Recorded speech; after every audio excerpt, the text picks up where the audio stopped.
لیکن کوئی معافی مانگنے والا تو ہو، کوئی توبہ کرنے والا تو ہو سچے دل سے.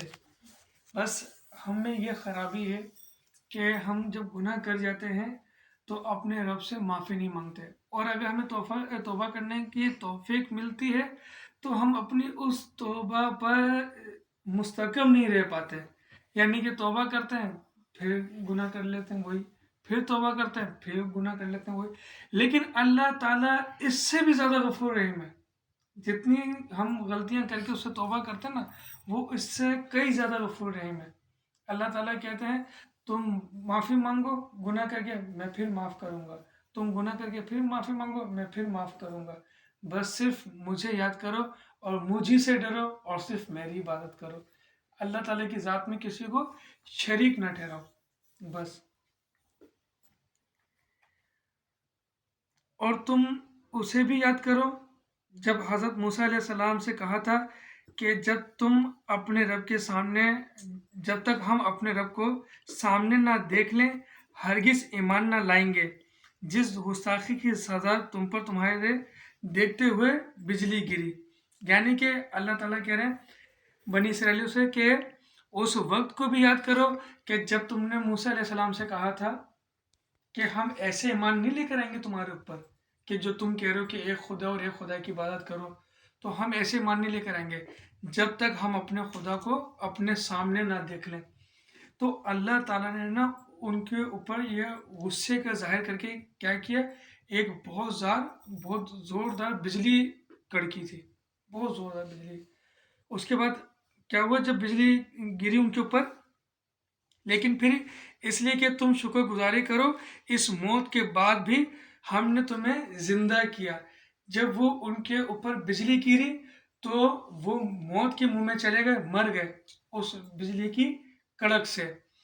بعض علماء کہتے ہیں کہ وہ صرف بیہوش ہوئے تھے اور بعض کے نزدیک وہ مر چکے تھے. اللہ تعالیٰ یہاں پر بتا رہے ہیں صاف واضح کہ ہم نے تمہیں اس موت کے بعد، یعنی کہ جو بجلی چمکی پھر تمہیں جو موت آ گئی تھی، اس موت کے بعد تمہیں دوبارہ اس لیے زندگی دی تاکہ تم شکر گزار بنو. اور تم دیکھ رہے ہو کہ موسیٰ اپنی بات پر حق ہے، سچ ہے. تو یہ بجلی کی چمک سے ان کی موت ہوئی ہے اور پھر اللہ تعالیٰ نے ان کو دوبارہ زندہ کیا.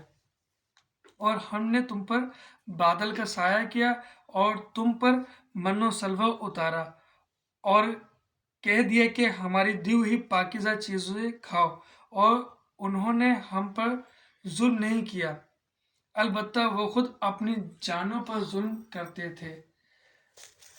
یہاں پر اللہ تعالیٰ نے بنی اسرائیلیوں سے مخاطب ہوتے ہوتے ایک دم ہمارے نبی صلی اللہ علیہ وسلم کی طرف مخاطب ہو گئے. وہ کیسے؟ اللہ تعالیٰ نے کہا کہ وہ بنی اسرائیلیوں کو یاد دلا رہا ہے کہ یاد کرو جب ہم نے تمہارے اوپر ایک سایہ دار بادل کر دیا تھا جس کی وجہ سے بارش ہوئی تھی اور رحمت والی بارش ہوئی تھی. پھر اس کے بعد اس بارش کے بعد من و سلوہ اتارا. اب وہ من و سلوہ کیا چیز ہے؟ یہ من و سلوہ وہ ہے کہ سرخ رنگ کا آسمان سے ایک دسترخوان اترا تھا جس پر جنت کے کھانے تھے، اور وہ ایسا کھانا تھا کہ پوری بنی اسرائیل کی قوموں نے خوب رج کر کھایا، پیٹ بھر کر کھایا، اور وہ کھانا پھر بھی اپنی جگہ پر باقی رہا اور وہ کھانا ختم نہیں ہو رہا تھا، اور اس کا ذائقہ اس دنیا کے ذائقے سے مختلف تھا. اور اس میں جو عمدہ ڈش تھی اس دسترخوان پر وہ مچھلی تھی، اور وہ مچھلی لوگوں نے بہت شوق سے کھائی اور وہ یہ کہتے تھے ساتھ میں کہ اس کا ذائقہ بالکل مختلف ہے، اس دنیا کا جیسا ذائقہ نہیں ہے. اور کیسے ہوتا ہے اس ذائقہ دنیا جیسا؟ کیونکہ وہ کھانا تھا ہی جنت کا. اور بعض علماء کے نزدیک یہ ہے کہ ہم جو یہ ثابت دانہ کھاتے ہیں یہ من و سلوہ کا ہی وہ کچھ گرا ہوا دسترخوان پر سے جھڑا ہوا ہے جو ہم اپنا کھانے کھاتے وقت پلیٹ میں سے جو چن کے نکال دیتے نا پلیٹ میں سے، یہ وہ ثابت دانہ یہ اسی من و سلوہ کا حصہ ہے، یہ ثابت دانہ. پھر اللہ تعالیٰ نے کہا کہ ہماری یہ دی ہوئی پاکی چیزیں کھاؤ جو زمین پہ اللہ تعالیٰ نے اس بارش کے ذریعے سے اگائی. اور وہ کیا کیا چیزیں اگائی ہیں یہ آگے تذکرہ آ رہا ہے اس کا بھی کہ وہ کیا کیا چیزیں اگی تھیں اس بارش سے اور ان کے دعویٰ کرنے سے، ان کے طلب کرنے سے بنی اسرائیل کے کہ ہم تو یہاں پر بھوک و مفلسی سے مرے جا رہے ہیں، ہمارے پاس تو کھانے پینے کے لیے کچھ نہیں ہے، تو اے موسیٰ اپنے رب سے دعا کرو کہ ہمارے لیے کچھ کرے۔ تو پھر اللہ تعالیٰ نے وہ زمین پر ترکاری، یہ سبزی وغیرہ، پیاز وغیرہ اگائی، تو جس کی وجہ سے پھر وہ بنی اسرائیل نے اپنی بھوک کو مٹایا۔ پھر جب اللہ تعالیٰ نے یہ کہا کہ اب ان پاکیزہ چیزوں کو کھاؤ، تو پھر یہاں سے اللہ تعالیٰ نے اپنے نبی سے مخاطب ہو گئے بنی اسرائیل کو چھوڑ کر کہ انہوں نے جو ظلم کیا نا وہ ہم پر نہیں کیا بلکہ خود اپنے اوپر کیا۔ وہ ظلم کیا کیا؟ تفصیلی بیان یہ ہے کہ جب اللہ تعالیٰ نے اتنی نعمتیں دے دی ان کو کہ فرعون سے بھی نجات دی، دریا نیل کو چیر کے ان میں سے باہر ان کو سکون سے اس کو پار کروایا، بنا کسی تکلیف کے، بنا کسی خوف کے، اور پھر ان کو من و سلوہ جیسا دسترخوان اتار کے دیا، اور پھر بھی یہ اللہ تعالیٰ کے نا شکر گزار بندے بنے رہے۔ تو اس کا مطلب یہ نہیں کہ یہ سمجھیں کہ ہم نے اللہ پر ظلم کیا، بلکہ خود اپنے پر ظلم کیا۔ اور ہم نے تم سے کہا کہ اس بستی میں جاؤ اور جو کچھ جہاں کہیں سے چاہو کھاؤ پیو، اور دروازے میں سجدہ کرتے ہوئے گزرو، اور زبان سے ہلا کہو ہم تمہاری خطائیں معاف فرما دیں گے اور نیکی کرنے والوں کو اور زیادہ دیں گے۔ اللہ تعالیٰ نے جب اس فرعون سے نجات دلوائی نا، تو دریا نیل تو پار کر لیا، اب جگہ کہاں جائیں دریا نیل کو پار کر کے؟ تو اللہ تعالیٰ نے پھر ایک بستی خود ہی دکھائی بنی اسرائیل کو نا، موسیٰ علیہ السلام کو۔ تو اللہ تعالیٰ نے ان کا رخ ایسی بستی کی طرف کر دیا جہاں اللہ تعالیٰ نے بنی اسرائیل کے لیے پہلے سے ان کے کھانے پینے کے انتظامات کر کے رکھے ہوتے۔ تو اللہ تعالیٰ نے اس بستی کی طرف ان کو کر کے اور پھر کہا کہ یہاں پر جو بھی چیزیں تمہارے لیے اگائی ہیں، جو بھی چیزیں ہیں، یہاں سے خوب کھاؤ پیو، لیکن جب اس بستی کے دروازے سے گزرو تو سجدہ کرتے ہوئے گزرو، یعنی کہ نماز پڑھتے ہوئے شکرانے کی نفل ادا کرتے ہوئے گزرو، اور اپنی زبان سے استغفار کرتے ہوئے گزرو تاکہ اللہ تعالیٰ تمہارے گناہوں کو معاف کرے۔ اچھا، یہاں پر تو ابھی اس چیپٹر کو تو میں نے یہاں پر آج روک دیا، انشاءاللہ آگے اللہ تعالیٰ نے ہمیں توفیق دی تو انشاءاللہ آگے چلیں گے۔ ایک بات میں ادھر بتانا چاہوں گا کہ جو آپ بار بار سن رہے ہیں کہ اور اس وقت کو یاد کرو، اور اس وقت کو یاد کرو، بنی اسرائیل سے مخاطب کر کے اللہ تعالیٰ جو کہہ رہے ہیں، تو آپ کے ذہن میں ایسا نہیں آ رہا کہ موسیٰ علیہ السلام کا دور اور نبی صلی اللہ علیہ وسلم کے دور میں جو یہ لوگ ہیں یہودی بنی اسرائیلی، یہ 4000 سال کا دورانیہ ہے ہماری، کیونکہ یہ کلام پاک ہمارے نبی صلی اللہ علیہ وسلم پر اتر رہا ہے، اور اللہ تعالیٰ جو بنی اسرائیل سے جو مخاطب ہے وہ ہمارے نبی صلی اللہ علیہ وسلم پر اس قرآن کو نازل کرتے ہوئے مخاطب ہے۔ تو جو اللہ تعالیٰ بنی اسرائیل کو کہہ رہا ہے کہ یاد کرو اس وقت کو، تو کیا 4000 سال پہلے وہ یہودی تھے، یہی وہ بنی اسرائیلی تھے؟ تو اللہ تعالیٰ وہ کیسے کہہ رہا ہے کہ یاد کرو تم اس وقت کو اور یاد کرو اس بات کو؟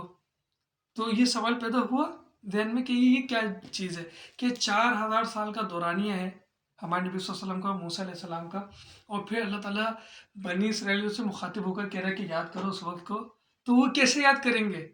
یہ تو 4000 سال کا وقت ہے پرانا۔ کچھ سمجھ میں آیا اس کے بارے میں؟ کچھ سوال پیدا ہوا؟ ایسا تو غلط ہے، نہیں تو جب نشست ختم ہو جاتی ہے تو پھر اس کے بعد جو سوالوں کا سلسلہ اس میں پوچھنا چاہیے نا کہ یہ سوالوں میں پھر کیا کیسے جواب ملے گا۔ تو یہ سوال جو ہے وہ یہ ہے کہ جو بنی اسرائیلی جو تھے نا، جن کو اللہ تعالیٰ مخاطب کر رہا ہے، وہ یاد کرو اس وقت کو، وہ ساری باتیں ان کی وہ کتاب میں محفوظ ہیں جس کو وہ پڑھتے ہوئے آ رہے ہیں، اس کتاب میں وہ ساری باتیں محفوظ ہیں جو ان کے علماء کرام روزانہ پڑھتے ہیں اور اپنے لوگوں کو بتاتے ہیں کہ ایسا ایسا واقعہ پیش آیا تھا جو اللہ تعالیٰ نے موسیٰ علیہ السلام سے لکھوایا تھا۔ اب آئی بات سمجھ میں؟ جو اللہ تعالیٰ کہہ رہے ہیں نا کہ یاد کرو اس وقت کو کہ جب ایسا ایسا ہوا تھا، تو وہ کیسے یاد کروا رہا ہے اللہ تعالیٰ؟ جو انہوں نے اپنی کتاب میں لکھا ہوا ہے، توریت میں، زبور میں اور انجیل میں، اس کتاب میں جو لکھا وہ روزانہ پڑھتے تو ہیں۔ جیسے ہم یہ کتاب پڑھتے ہیں نا، تو ہمیں اس کتاب کے بارے میں جو علم ہے، اب کوئی ہم سے کہے کہ یاد کرو سورہ بقرہ میں فلاں آیت پہ کیا بتایا اللہ تعالیٰ نے، تو جو وہ یاد کروا رہا ہے ہم سے کوئی بھی شخص، تو اس کا مطلب یہ نہیں کہ ہمیں وہ یاد کروا رہا ہے تو ہم نبی صلی اللہ علیہ وسلم کے دور کے ہیں تو اس لیے ہمیں وہ یاد کروا رہا ہے، نہیں، ہم نے جو یہ کتاب پڑھی ہے نا اس میں سے وہ یہ یاد کروا رہا ہے۔ ایسے اللہ تعالیٰ نے ہم سے یہ مخاطب ہو کر بتایا ہے کہ جو وہ کتاب جو پڑھتے تھے اس میں سے وہ یاد کرو وہ باتوں کو جو تم اب بھولے بیٹھے ہو، ٹھیک ہے؟ تو اللہ تعالیٰ سے دعا ہے کہ اللہ تعالیٰ ہمیں اسی طرح اس نشست کو قائم اور دائم رکھنے کی توفیق عطا فرمائے۔